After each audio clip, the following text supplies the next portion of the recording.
I have a question. What do Walter Gibson and Lester Dent have in common? Any ideas, Gab? Walter Gibson and Lester Dent. That's a good one. I have to think about that. Why don't you No give me idea? the answer? No. Well, they're both the subjects of my newest junk journal, silly. Oh my God. What a surprise. They're really interesting guys, and I'm sure everybody knows Walter Gibson, most famously pulp writer of The Shadow, and Lester Dent, the pulp writer of many things, but most notably Doc Savage. And these are two really incredibly interesting guys. Walter Gibson was a writing machine.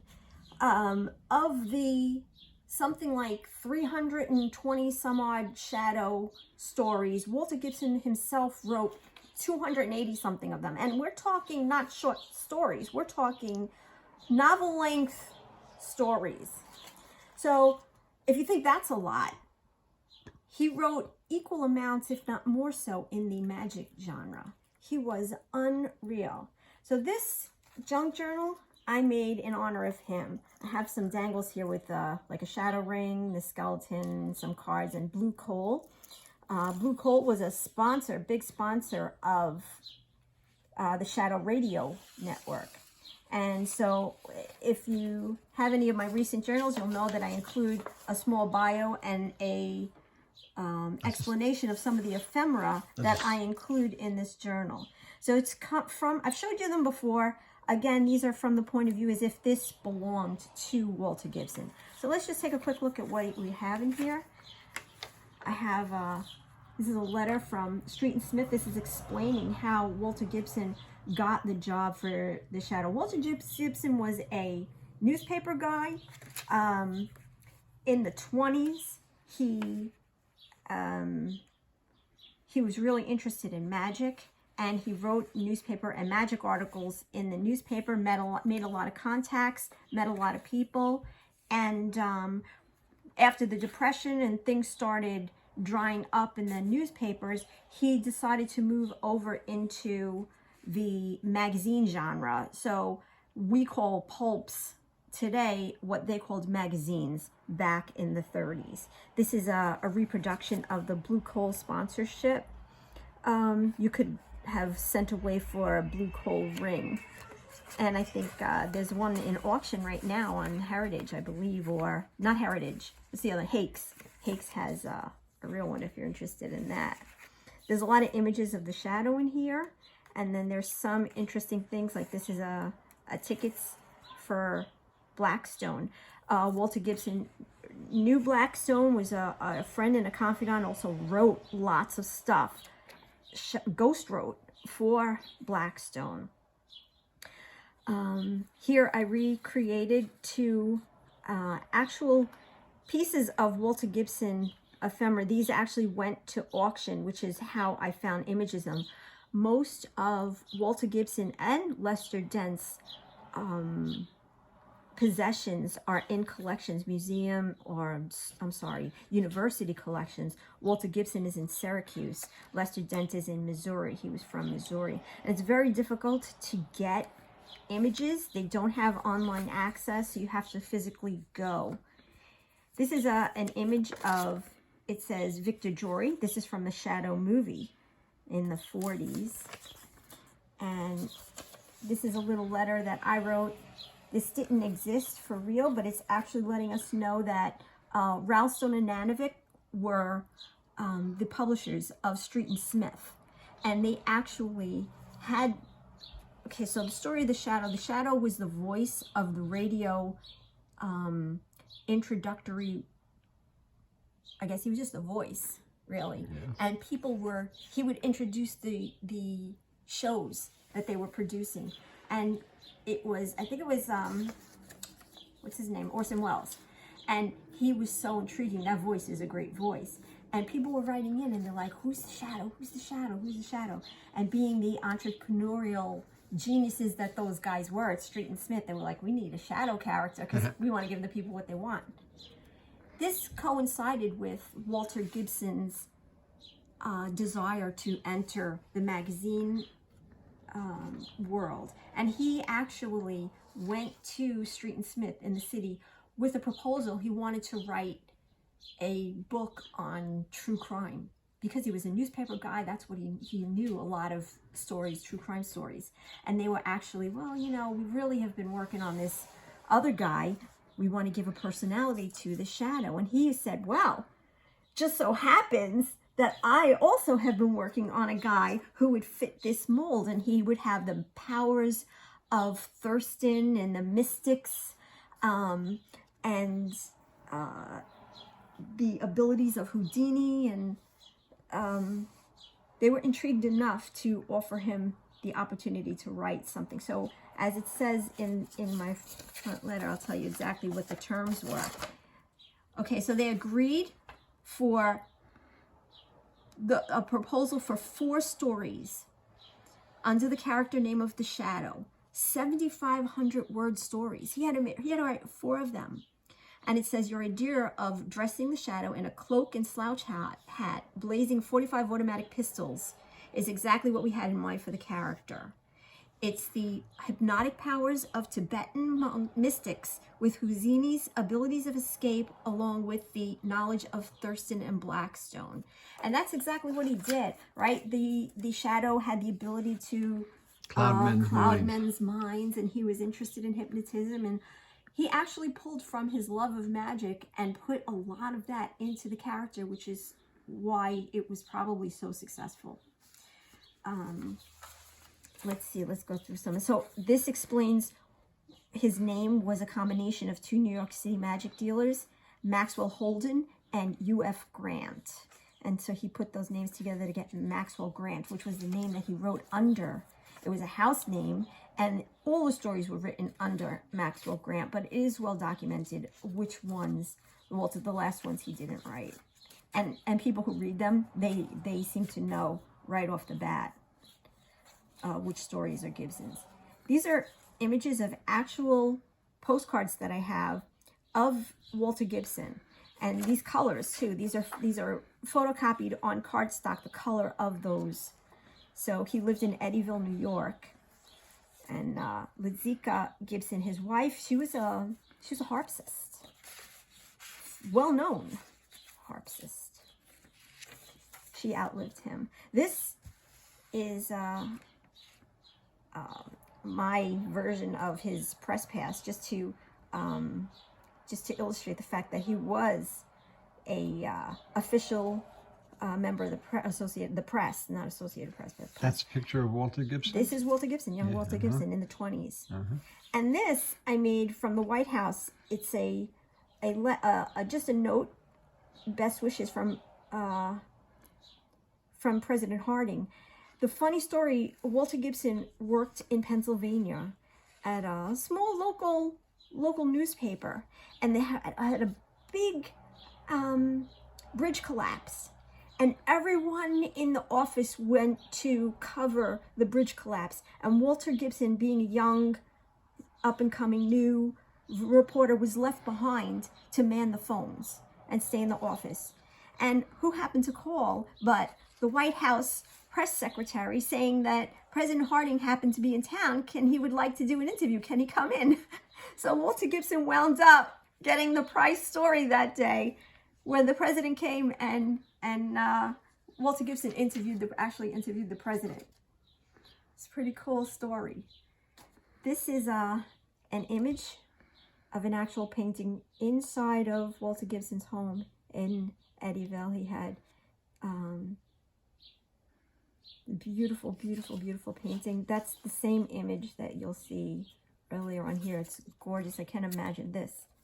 That's the painting. This is the cover, and that's the painting. Beautiful, huh? Imagine that. That was nice. DeSoto, yeah? Okay, now we have in here. Wow, look at this. We'll open this up. And this is just to illustrate his love of magic. We have some, this is just a flying bat. This is one of those like magic fish. This is also a piece of his actual, it's a photocopy of his actual stationery, his letterhead stationery, Walter Gibb. It says, author and lecturer. And this is a reproduction of a very famous book of matches, advertising book of matches for the Shadow. And I reproduced it. And it says, listen to the Shadow every Sunday. And then here it says, the Shadow knows, and you fold that down, crime does not pay. It's pretty cool, huh? Show the front and the back again. Like, yeah. Like, you have to move it so that the glare, yeah. Like that, yeah. It says every Sunday Mutual Network. And then that's the Shadow.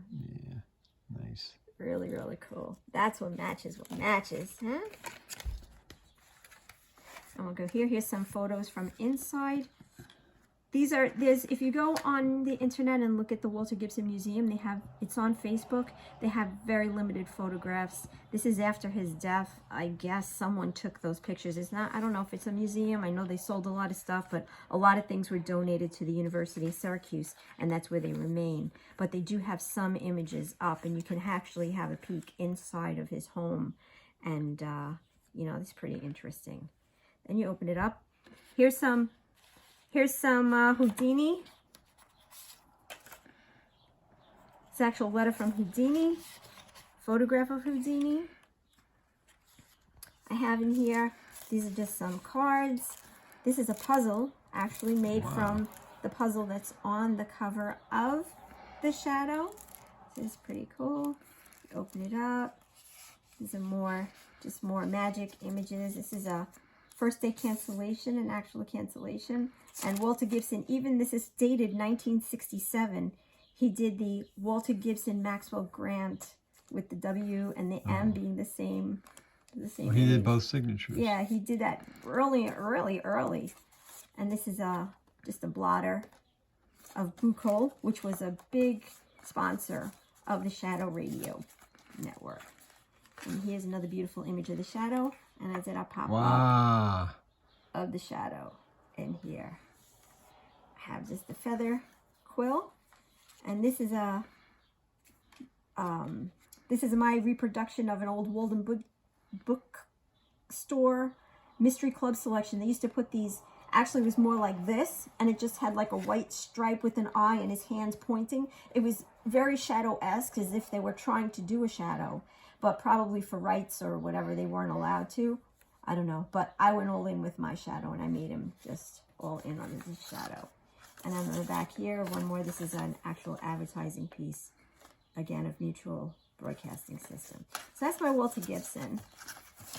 Now, Lester Dent. Lester Dent was a really cool guy. Lester Dent was the living Doc Savage, which was incredible. I didn't know any of this stuff about him. Lester Dent also, he was born the only child in the middle of a farm in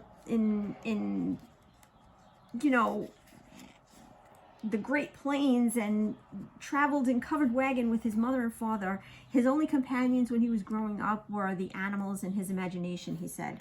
You do a lot of research for these. This guy, he's amazing. I love Lester Dent, even though I'm not a huge Doc Savage fan, although I love like the image and the story of him. But he went to college, and this was a business school. I'm not even going to try to pronounce the name of this, especially with my Brooklyn accent. I will slaughter it. But it was business college, and you could choose any of these businesses. And it said that he first went in for banking until he found out that the telegraph operators made $20 more than the bankers. So he switched his major to telegraphic. Telegraphy, and that's what he was. And he was in the newspaper as an up-and-coming guy from La Plata in Missouri. 1926, he was in the newspaper. They were praising him. This is way before he wrote anything. This is a great image of Doc Savage, and in the back I have it as if Walter Baumhofer sent him an image so he could see what the cover was going to look like, which he might have. He also wrote other genres. He wrote war aces. He was the king of gadget detectives. Here's another. When he got married, he was written up in the newspaper, and this is a picture of Walter and his wife Norma and the radio. So Lester Dent was, okay, we know he was a telegraph operator. He was a licensed pilot. He was a licensed electrician. We're talking in the 20s. He was a licensed plumber. He was a licensed ham radio operator. Unbelievable. Like, any one of these things would be a lifetime accomplishment. But Lester Dent did them all. But he was like Doc Savage and was. Doc Savage's He was guys. an explorer. He lived on a boat. When he lost his job, when magazines closed because of the Depression, or he lost a job, or they folded, he took a vacation. They said he saved like 2 years of his salary. Never spent 2 years worth of salary, and he was flush with cash. Was able to go on an exploring holiday, and then when he came to New York, he had like a trunk load of ideas, and he actually wrote a shadow story. Did he fly? He flew. I don't know if he flew to New York on his own. No, but I mean, did he fly a plane? Yes, he was an airplane pilot. Airplane pilot, yes, right. Absolutely. This is a mock-up of his driver's license and his journeyman plumber license, just to illustrate the fact of that, which is amazing. Yeah, he's an amazing guy. Amazing. People don't realize that. And so when he also solicited Street and Smith because he wanted to write a shadow story, and he sent one, I think, Golden Vulture, and that wound up getting him his Doc Savage gig. They weren't keen on his shadow idea, although Walter Gibson did eventually write it, and it was published. This is some of his other gadget, because Doc Savage is the ultimate gadget guy, right? He could do all kinds of things. He has all these guys with him who are specialists in all kinds of fields, and all these fields that Lester Dent was, very familiar with. But he had all these other gadget detectives that I never heard of and never knew of. Lynn Lash was one. The Scientific Detective, which I published the first book of those 4 stories. So another thing that he's famous for, he had Lester Dent. So the way he started writing, he found out that one of his fellow telegraph operators sold a story in the magazines for $350, and he could not believe that somebody could not only get that much money for, a lump sum of money like that for one story, but he also believed that he was a much better writer than the guy. So in those days, those $300 was like... Yeah, it was a lot of money. Yeah. So he started writing stories, and he had 13 straight rejections. 13 straight rejections. And then he's got 6 straight acceptance, and that started him on his journey. And there is a method that he is famous for writing his master plot formula, and he stuck with this method, and it was successful for him. And this is my way of just simplifying it so that you have an idea. And there are people who still use his method today. There's editors he's written. There's some editors that didn't want method writing. They didn't want formula writing. They didn't like it. And he had no respect for those people because he felt it worked, and it did work for him. This is a reproduction, word for word, of a telegraph that Lester Dent got from Richard Martinson from Dell Publications. Actually, he's soliciting him to come and write. He tells him, quit your job. He's talking about how he loves one of the stories, and he wants him to write something else and send it in. But he also asks him, he says, come to New York and I'm going to take you under my wing and you'll never look back, And he did it. He did go. He went. And then, Dell Publishing folded after that or whatever, but that really, he never looked back after that. And he was a full-time writer. Dell might have got out of pulps at that time, maybe. This is to illustrate his electrical license, electrical apparatus. This is his house. They called it the Gadget House because he wired it. It was amazing. And this is, so like I was saying before, Ralston and Nanovic So just like they created the Shadow, and they actually created like the Doc Savage kind of guy and got the writers to develop them and write them, they had an idea for another series called Avenger. And in Avenger, they asked Lester Dent and Walter Gibson to work with Paul Ernst, who was the writer of the Avengers, and help him work on the development of the characters. And so it says here that they wanted Lester Dent to work with characterization with Paul Ernst, and they wanted Gibson to work with him on plotting. So it's pretty interesting, the collaboration that they did, and both of those guys were involved in developing the Avenger characters. This is like a fold out map, and this is the Albatross. This is the Lester Dent's yacht. And is interesting story about it. Like it disappeared. It went missing when it was being delivered to him.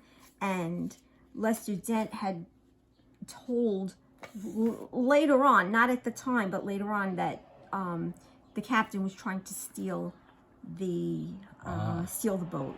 There was a plot to steal it. And he said that his secretary, who was also on the ship with them when it was being delivered to him, sent him an urgent telegram telling him of the plot. But they said that they never found the telegram and they never found any evidence. So I put the telegram in here because I don't like them insinuating that Lester Dent was a liar or a storyteller. Well, he was a storyteller. He was a storyteller. This is just, I always try to make a paper clip. And this is my reproduction of the Code of Doc Savage. Ah. So this one, you could write your name on it. This was the code, his famous code. Doc Savage did no harm to anyone. 5 things. That's cool. Yeah. And these are collectible, but mine is just made up. It's fake. I drew this Doc Savage and printed this on the computer. So if you get this journal, you can write your name on there. It's no harm, no foul. This is also a made up tag for the SS Mauritania, which the Dents were on in 1933. They were on a cruise. They went more than one cruise, but they were on it in 1933. How does that tag look so real? How do you make everything look so detailed? Trade secrets, young man. This is a made up amateur radio license, but that is his call letters there. And this is a copy of an actual shortwave radio little magazine that he would have. Now here, I showed you the Shadow matchbook. There was no Doc Savage matchbook, and I felt badly about that, so I made my own. This is an advertisement for the radio show, and this side is an advertisement for the Popes.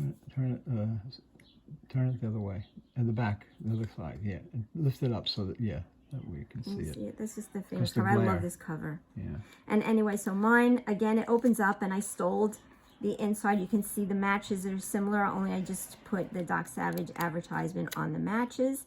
And I have Doc Savage from the pulp, and he's looking sideways. I don't know if you can tell good, but when you flip it down, he looks right at you.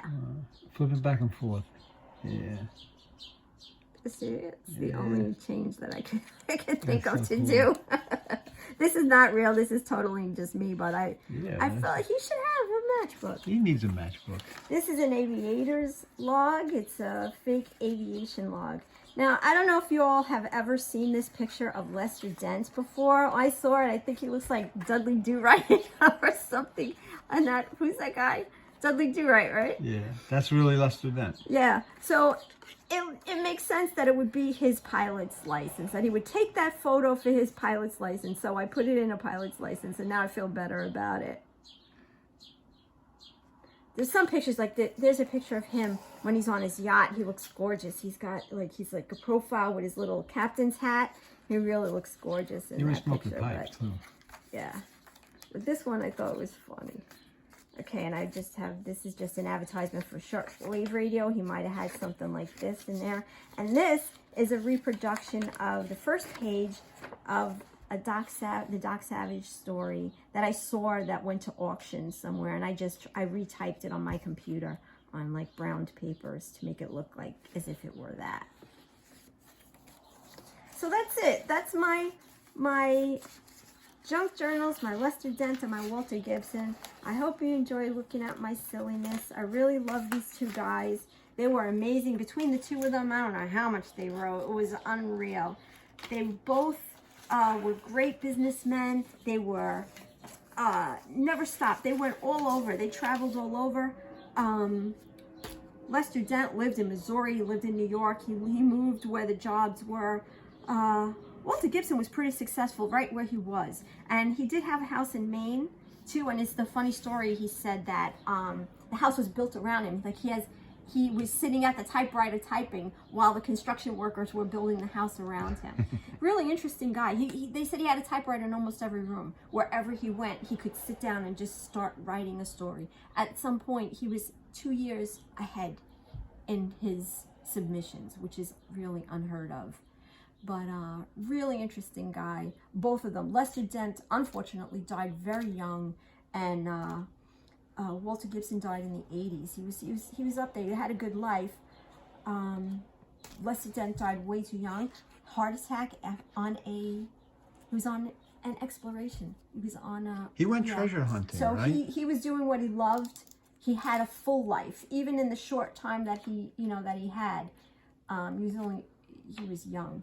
Didn't he go treasure hunting and things like that? Yeah. And Doc Savage, right? He had his wealth was from a gold mine. The Hidalgo. Hidalgo Trading Company, which Lester Dent went mining for gold. He went on gold hunting. Yeah, absolutely. Even in the sea. So a lot of the things that Doc Savage did really. Right. He was pulling from his own knowledge, electrical.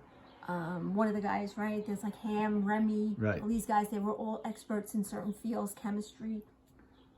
Lester Dent, he was a dairy farmer too. His family, everything. This guy was they were unbelievable. But anyway, I took too much of your time. Thanks for watching, and you'll see Gary again soon. Thank you, Lucille. You are wonderful and charming, and your junk journals Tell me how you really are feel amazing. When the camera's off. Bye. Bye-bye.